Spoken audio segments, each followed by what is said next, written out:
شروع کرتا ہوں اللہ تعالیٰ کے نام سے جو بڑا مہربان اور نہایت رحم کرنے والا ہے۔ حضرت یزید بن سلمہ جوفی رضی اللہ تعالیٰ عنہ فرماتے ہیں، میں نے عرض کیا، یا رسول اللہ صلی اللہ علیہ وسلم، میں نے آپ سے کئی حدیثیں سنی ہیں، مجھے اس بات کا ڈر ہے کہ آخری حدیثیں تو مجھے یاد رہے اور پہلی حدیثیں یاد نہ رہے، اس لیے مجھے کوئی جامع بات ارشاد فرمائے۔ رسول اللہ صلی اللہ علیہ وسلم نے ارشاد فرمایا، جن امور کا تمہیں علم ہے ان کے بارے میں اللہ تعالیٰ سے ڈرتے رہو، یعنی اپنے علم کے مطابق عمل کرو۔ حضرت ابو ہریرہ رضی اللہ تعالیٰ عنہ فرماتے ہیں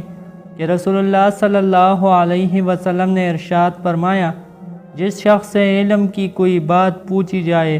اور وہ جاننے کے باوجود اس کو چھپائے تو اللہ تعالیٰ قیامت کے دن اس کے منہ میں آگ کی لگام ڈالیں گے۔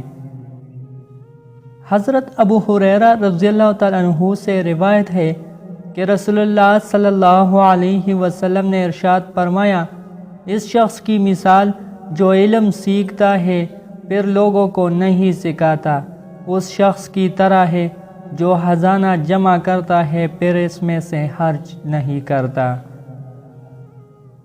حضرت جابر بن عبداللہ رضی اللہ تعالیٰ عنہ روایت کرتے ہیں کہ رسول اللہ صلی اللہ علیہ وسلم نے ارشاد فرمایا، علماء پر بڑائی جتانے، بے وقوفوں سے جھگڑنے، یعنی ناسمجھ عوام سے الجھنے اور مجلس جمانے کے لیے علم حاصل نہ کرو، جو شخص ایسا کرے اس کے لیے آگ ہے آگ۔ تشریح: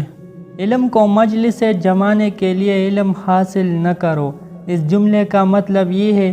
کہ علم کے ذریعے سے لوگوں کو اپنی ذات کی طرف متوجہ نہ کرو۔ دوستو، اللہ تعالی ہمیں ان حدیث مبارکہ پر عمل کرنے اور اپنی زندگیوں کو سنوارنے کی توفیق دے۔